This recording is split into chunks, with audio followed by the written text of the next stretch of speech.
Hi everyone, in this video I want to cover 5 simple rules that will help you use your knights a lot better in a game of chess. The first 4 rules are very focused on how to use your knights in a more positional manner, and the 5th rule is more focused on playing online chess and centered around how you can use your knights very effectively to really put the pressure on your opponent. So the first rule concerning knights is that they need advanced support points to be effective. So a support point is a square that acts as a home for your piece, and a square can only be considered a support point if it cannot be attacked by an enemy pawn, or if the pawn advance would severely weaken the enemy position. So here we can see that both black and white have support points in the enemy position.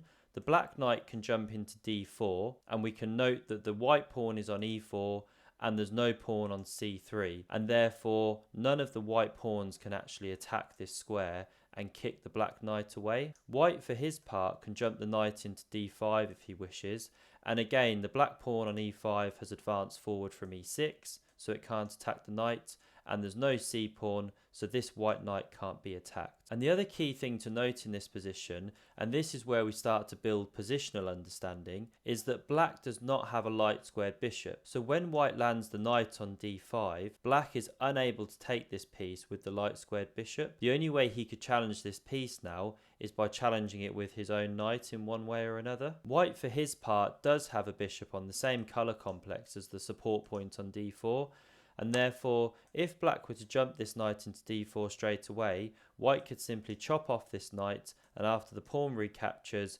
jump his own knight into this d5 square and dominate the dark squared bishop on e7. So once we start to understand the positional motifs going on here, we can realise that for black it would be a good trade to trade this dark squared bishop for this dark squared bishop. For white, this is a good bishop because the bishop is not on the same colour complex as the pawns in the centre of the board. Black, however, has a bad bishop here because the pawn on e5 is on the same colour complex as the bishop on e7. I did do a video covering bad bishops and how to improve them, so if you haven't seen that one yet, then I'll drop a card on screen now so that you can watch that one after this if you wish to. And with all of that in mind, it's black to play in this position. The move which black should play here should now probably jump out to you once we understand that we're fighting for this d4 outpost for our knight. So black here played bishop g5, forcing the trade of bishops here because white can't come this way and there's no way for white to retreat without losing the bishop. And once this bishop exchange takes place, black will then have access to this advanced support point and he will have achieved a positional goal as well as gotten rid of his bad bishop. So to recap on the first rule concerning knights, knights need advanced support posts, so always look to reroute your knights into those directions if you possibly can in a game of chess. The second rule concerning knights is that they are very useful pieces in closed positions. Here we can see that the pawns are very locked up across the board, and why this makes knights so useful is that knights have the ability to jump, of course, and so in a position such as this,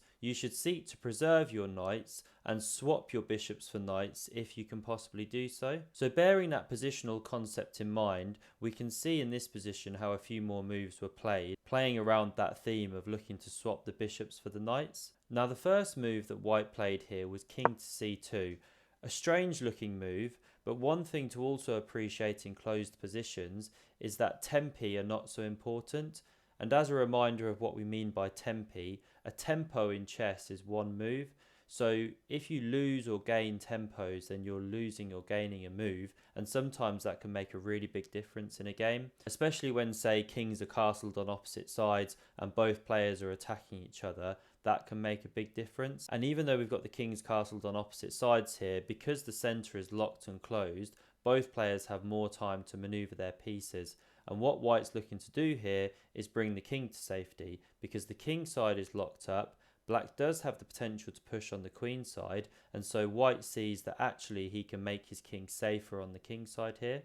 So that's the plan that white is seeking to execute, whilst also then looking to do these favourable trades to leave himself with a better knight than his opponent. And the big problem for the black player here is this awful bishop on f6, blocked out here by these central pawns and unable really to reroute round in this direction because of the fact that black can't actually push this b6 pawn because that square is controlled so well by the white pieces. So we'll see a few more moves played here. Black begins to reroute this knight. White continues on with this plan. Knight a7, bishop b5. Now this is again a really good point to pause for a moment. So white blocks the advance of that pawn. Not that black was necessarily going to push it straight away, but we can imagine that a rook might swing over and then begin to look at this push. But white simply puts a stop to that altogether and crucially offers the exchange of the bishop for the knight here, an indication that white understands the position here and the fact that his opponent's knight is actually a superior piece to his bishop, and therefore he's happy to exchange those pieces in such a closed position. Black obliges here and chops off that bishop. White recaptures. Queen d7 hitting the knight. White defends with queen e2. Black swings the rook over to the only open file, and white now continues bringing his king to safety on the king side. Black is shuffling, doesn't know what to do with his bishop. White continues. Black now plays a4. There is now a threat for the black rook to swing into a5 and hit the knight on b5. And so white puts a stop to that immediately by playing bishop d2. And again, this is an important concept to remember. When you're better and you have a better position, still seek to limit your opponent's counterplay as much as you possibly can. Look for their threats and consider their plans, because then you might be able to stop them and not actually harm the execution of your own plan in any way. Instead, just delay it by a move. Black plays bishop e7, shuffling around once more. King g2, bishop d8, rook c2. So white now looks to double on the c-file. He ultimately wants to swap his dark squared bishop for the knight on c5, but he's not in any hurry to do so, and an exchange of rooks here isn't going to be an issue because it will still leave him with the lasting advantage of knight versus bad bishop. So knight b7, opening up that c-file exchange. Rook takes c8, rook takes c8, rook to c1. Again, there's a trade on the c-file. Bishop takes, knight c5, and now bishop e3. And here we're ready to execute on the grand plan which we've been building towards. Black plays bishop e7, white chops the knight, pawn takes, queen c4, queen b7, and white wins this a-pawn. And here we can see that white is clearly going to go on and win the game. And it's a really nice example of how to execute the good knight versus bad bishop in a closed position scenario. So to recap on this key rule when you're playing with knights, if the position is closed, then make sure you keep your knights and don't trade them off for bishops because they're much more powerful pieces in these situations. The third rule of knights is that they are the best blockaders of passed pawns. So here we can see that white has a passed pawn which is currently on d5, and we refer to this as a passed pawn because it's got a free run to the end of the board and can't be stopped by any enemy pawns in the way. So as a general rule of thumb, when your opponent has a passed pawn, you want to blockade it with pieces if you can to stop it proceeding down the board and becoming too much of a thorn in your position.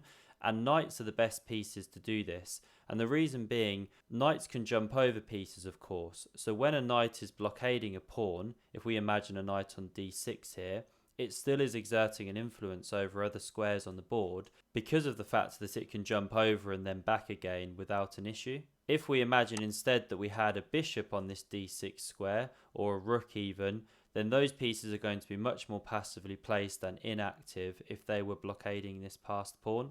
So with this in mind, the move that black should play here, because it is black to play, and maybe I'll briefly flip the board here, the move that black should play here becomes quite apparent, and that's knight to e8, looking to reroute into this d6 square, whereupon it will also be attacking the pawns on e4 and c4, and because white can't rush the king over in time to actually defend those pawns, one of those two is going to drop off. Probably the c4 pawn is going to be best to take, because then black will have these two passed pawns of his own steaming down the board here towards the white queen side. So rule number 3 of knights, they're the best blockaders of passed pawns, and because of that, black is clearly won in this position. The fourth rule of knights is that when you have pawns on the same side of the board in an endgame, a knight is the more favourable piece to have.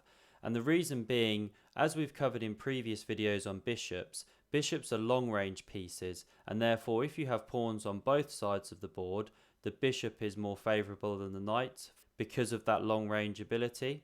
Whereas when the pawns are on the same side of the board, we prefer knights because of the fact that they can jump onto either colour complex of square.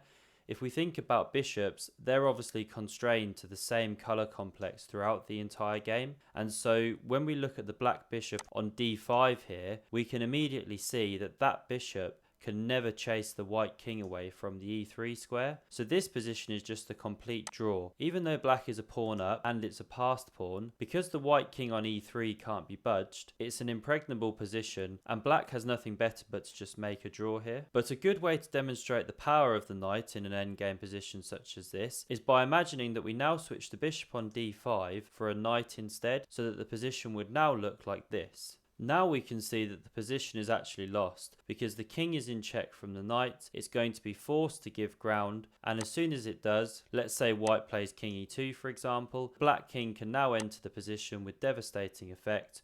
We can also see that this knight is ready to hop into f4, checking the king, driving it to an even more passive square, and this pawn on e4 is now going to be rolling down the board eventually with the support of knight and king, and there's nothing that this bishop or king can really do to stop this. So rule number 4 of knights: when pawns are on the same side of the board in an endgame, a knight is usually preferred to a bishop in this position. And for my 5th and final rule concerning knights, the position on board here is also a good position to demonstrate this, and it's related to the fact that in a game of online chess, or even over the board chess, especially when the time is running down and your opponent doesn't have long to think, a knight is often superior to a bishop in those time scramble positions.